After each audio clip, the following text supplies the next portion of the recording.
வணக்கம். இன்னைக்கு ஒரு 3 மாதத்துக்கு அப்புறம் ஒரு வீடியோ ஒரு வாரம் முன்னாடி போட்டேன்.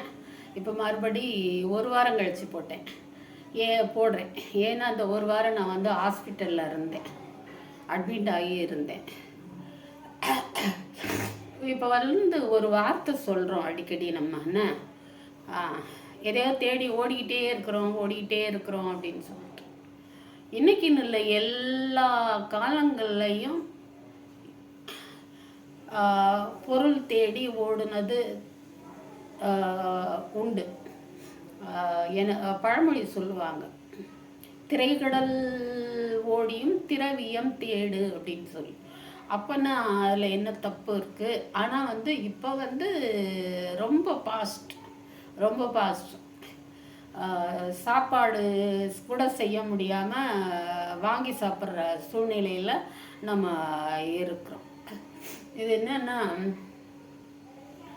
என்னைக்காவது ஒரு நாள் ஓடி களைச்சு ஒரு லீவு அந்த மாதிரி கிடைக்கும்போது பிள்ளை குட்டிங்களை கூட்டிகிட்டு நம்ம எங்கேயாவது போகிறோம், ஒரு அழகு ரசிக்க போகிறோம், ஒரு இயற்கையை ரசிக்கிறதுக்கு போகிறோம், எங்கேயாவது போகிறோம்.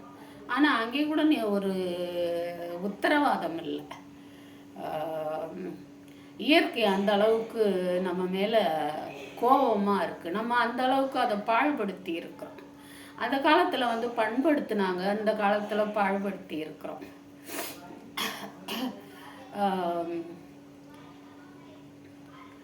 பார்த்தீங்கன்னா அந்த காலத்தில் சூரியன் எந்திரிக்கிறதுக்கு முன்னாடியே கலப்பையை தோளில் வச்சுக்கிட்டு ஒரு கையில் ஒரு களையத்தில் நீராகாரம் எடுத்துட்டு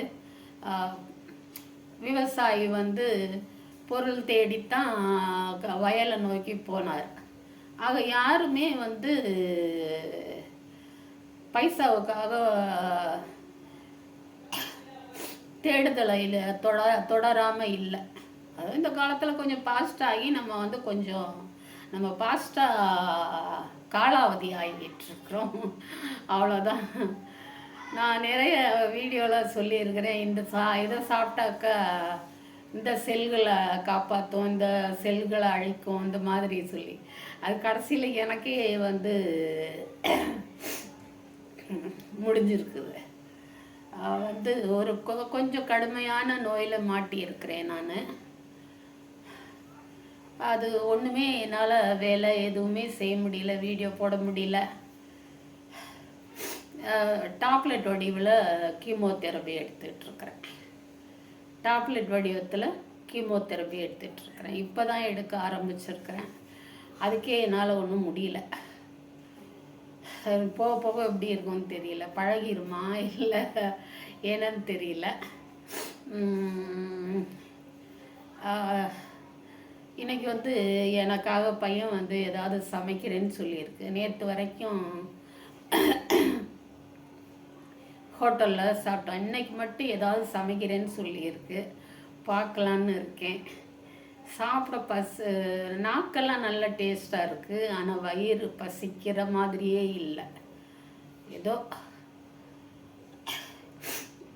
ஹாஸ்பிட்டலில் வந்து பார்த்தீங்கன்னா, நான் வந்து இப்போ தான் பார்த்தேன், போய் சொல்லவே முடியாது. இந்த வயசுலேருந்து இந்த வயசு வரைக்கும்னே இல்லை, எல்லாருமே பாதிக்கப்பட்டிருக்காங்க. இதெல்லாம் என்ன பாவம் பண்ணுச்சு அப்படிங்கிற மாதிரி ஒரு இது. நான் ரொம்ப சீரழிச்சிட்டோம் இந்த பூமியை. அதுக்கு தான் இப்போ நம்ம வந்து கொஞ்சம் கொஞ்சமாக பழிவாங்கப்பட்டுக்கிட்டு இருக்கிறோம். என்ன பலியாகிக்கிட்டு இருக்கிறோம், நம்ம செஞ்ச தப்புக்கு நம்மளே பலியாகிக்கிட்டு இருக்கிறோம், அவ்வளோதான். மூச்சு விட்டு பேசக்கூட முடியல என்னால். தொடர்ந்து வீடியோ போடலான்னு நினைக்கிறேன். இது ஒரு ஸ்டார்டிங்காக இருக்கட்டும் அப்படின்னு சொல்லிட்டு. வீடியோ பார்த்தீங்கன்னாக்கா என்னென்னவோ சொல்லணும்னு நினச்சேன், எல்லாமே மறந்து போச்சு. கொஞ்சம் ஜாக்கிரதையாக இருங்க. ஏதாவது சிம்டம்ஸ் இருந்துச்சுனாக்கா உடனே டாக்டர்கிட்ட காமிங்க, ட்ரீட்மெண்ட் எடுத்துக்கோங்க. ஏன்னா எல்லோரும் நல்லா இருங்க, ஆனால் ஜாக்கிரதையாக இருங்க. ஏன்னா நான் இவ்வளோ காலத்துக்கு பிறகு இந்த மாதிரி திடீர்னு இப்படி ஆகும்னு நான் நினைக்கவே இல்லை.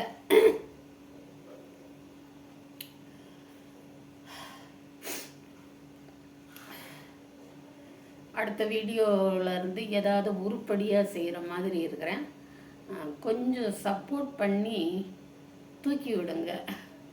இந்த வயசுக்கு மேலே உங்களை தூக்கி விட்டு என்னம்மா செய்ய போகிறீங்க அப்படின்னா சந்ததிகள் இருக்குது, அதுகளுக்குன்னு எதுவும் நான் சொல்ல விரும்பலை. சரி, அடுத்த வீடியோவில் வந்து ஏதாவது உருப்படியாக செய்கிற மாதிரி பார்க்குறேன். இந்த வீடியோவில் கொஞ்சம் அவ்வளோதான் எனக்கு என்ன நடந்திருக்கு அப்படிங்கிறத சொன்னேன். ஹீமோக்ளோபின் ரொம்ப குறைஞ்சி போய் நல்ல சிவப்பு அணுக்கள்லாம் குறைஞ்சி போய் வெள்ளை அணுக்கள் 2 லட்சத்துக்கும் மேலே ஆகி அது இப்போ 12,000 குறைச்சி அனுப்பியிருக்கிறாங்க. நல்ல ட்ரீட்மெண்ட், நல்லா பார்க்குறாங்க. ஜிஹெச்சில் தான் இருந்தேன், நல்லா பார்க்குறாங்க, சொல்லவே முடியாது. அந்த மாதிரி பார்க்குறாங்க. சிலர் வந்து ஏதாவது லேட்டாக போயிட்டு தப்பாக சொல்லக்கூடும், அதெல்லாம் இல்லை. எல்லாமே இந்த செவிலியர்லேருந்து துப்புரவு தொழிலாளர்கள், மருத்துவர்கள் அத்தனை பேருமே நடமாடும் தெய்வங்கள் தான். நல்லா பார்க்குறாங்க. சரி, எல்லோரும் நல்லா இருக்கணும். அடுத்த வீடியோவில் ஏதாவது உருப்படியாக சொல்கிறேன். அதாவது இதில் எதுவும் நான் உருப்படியாக சொல்லலைன்னு நினைக்கிறேன். இயற்கையை கொஞ்சம் பாதுகாத்து வைங்க. உங்கள் வீட்டில் மாடி தோட்டம் போடுங்க, வேணான்னு சொல்லலை. ஆனால்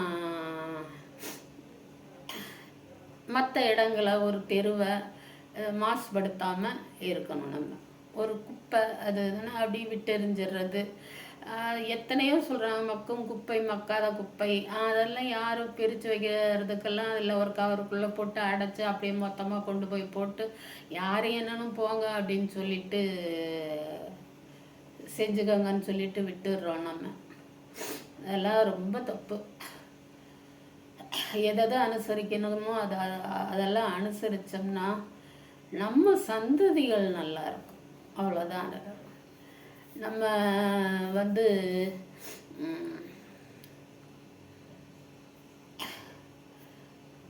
நம்ம கிளம்பும்போது விட்டுட்டு போகிறது நம்ம சந்ததிகள், அவங்களுக்கு நன்மைகளை மட்டுமே விட்டுட்டு போகணும்.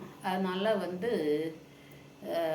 மாசுபடுத்தாமல் இருக்கிறது ரொம்ப நல்லது. அவ்வளோதான் சொல்ல முடியும். அடுத்த வீடியோவில் உருப்படியாக ஏதாவது செய்யலாம். இதோட சப்போர்ட் பண்ணுங்க. நல்லா இருக்கோ நல்லா இல்லையோ கொஞ்சம் கை தூக்கி விடுங்க. நன்றியும் இந்த பதிவு பார்த்ததுக்கு நன்றியும் வணக்கம்.